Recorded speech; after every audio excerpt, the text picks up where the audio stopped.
ఎవరు రాజకీయం చేసేటువంటి అవసరం లేదు.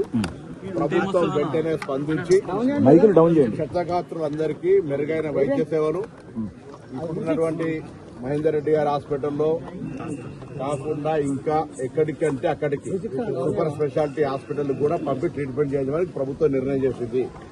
అదేవిధంగా చనిపోయినటువంటి వాళ్లకు అందరికీ ఇక్కడనే పోస్ట్ మార్టం చేసి వాళ్ళ యొక్క బాధ్యతను వాళ్ళ కుటుంబ సభ్యులకు అందజేయడానికి నిర్ణయం తీసుకుంది. ఈ దుర్ఘటన ఈ సంఘటన మీద విచారణ కూడా ప్రభుత్వం ఆదేశించింది. దాంతో పాటుగా మృతుల కుటుంబాలకు సంబంధించి ప్రభుత్వం తరఫున 5,000, ఆర్టీసీకి సంబంధించి 2,000, మొత్తం 7 లక్షల రూపాయలు ఇమ్మీడియట్గా తక్షణంగా గౌరవ ముఖ్యమంత్రి గారు ప్రకటించినారు. చికిత్స కొరకు గాయపడినటువంటి వాళ్ళందరికీ కూడా 2 లక్షల రూపాయల ఆర్థిక సహకారం అందజేయడం జరుగుతుంది.